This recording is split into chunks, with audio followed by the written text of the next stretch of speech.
We were joined in our wonderful community of believers in the center of Ojungen by a plethora of creatures. I like the tropics for a couple of reasons, and one, you get some wonderful fish.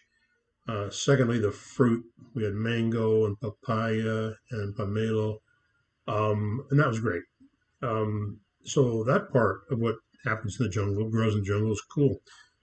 But the creatures are another issue, and the main creatures that we encountered, and I mean like in our home, it wasn't like it was outside somewhere, were mice and cockroaches and bats.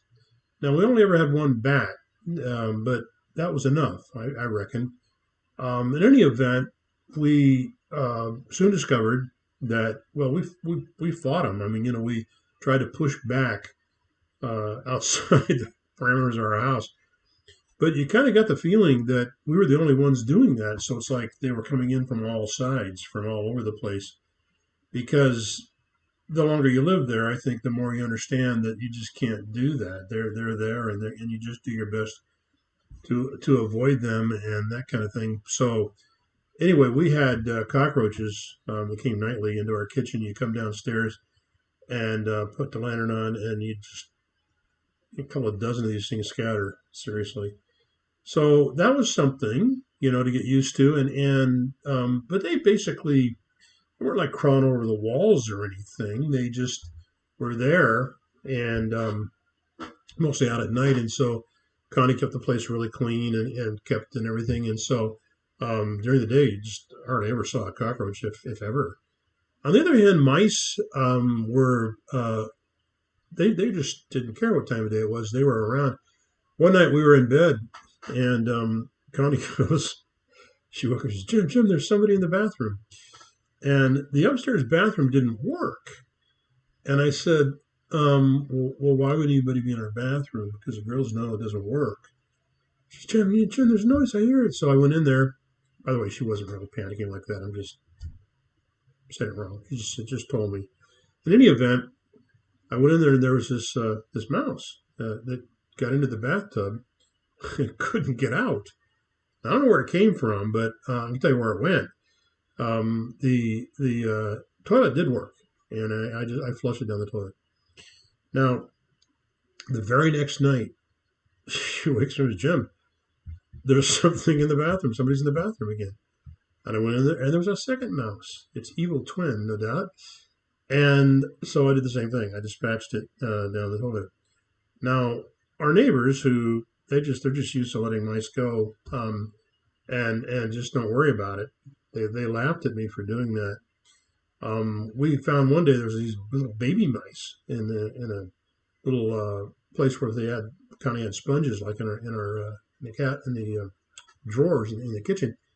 And Marissa, who lived with us, was cleaning up or something, and she goes, "Sir, there's these mice." And I said, "Well, let's get rid of them." "Well, I just can't do that." So one of the boy students came, and I think he just let them go on the other end of the property. So cockroaches were not really much of a problem. Mice, yeah, they really were. And the bat, we only had one experience where a bat came in, and it actually came in, and I'm not sure how it got there, but it came into the girls' room, and it was basically caught. It had these wooden louver windows in the screen, and it was I was able to catch it in between, but it was making noise trying to get out. So we called Voy, called him the phone, whoever got him. Anyway, Voy came, Pajarito, our dean of students, and one of our instructors, along with his wife Sally. He came over, and he just I don't know how he did it. He just was able to I think it was like a pin or something. He just and stabbed it and got rid of it. So for us, so that was our one bad experience. Now there's another experience we have with mice, and it's this. My grandmother, my mother made this chocolate pudding cake called Grandma's chocolate pudding cake, and it's got a lot of sugar in it, and we rarely ever had it. But I decided that we had all the ingredients there, and Connie had brought some cocoa and that from the States. And so I decided I was going to make grandma's chocolate pudding cake.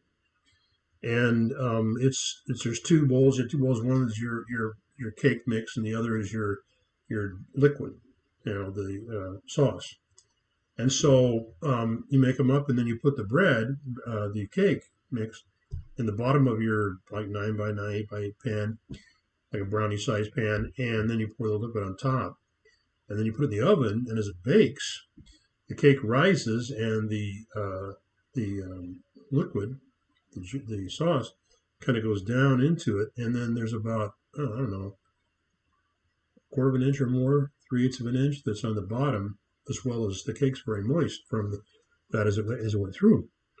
So I made it one night, and by now the power's off. We didn't, and our generator was turned off, and Connie's in the living room reading to the girls, and I've been there too, but I was making this dessert, so I went in to get it when it was done, and I took a portion for Catherine, and I took a portion for Karen, okay, for Carrie and Kathy at the time, and I took it into them, and they really enjoyed it too, so it was like a square out of there, like about like that out of this pan. And I came back in, and there was a mouse standing in the chocolate, a little more than knee deep, and munching on the side of the cake, pudding cake.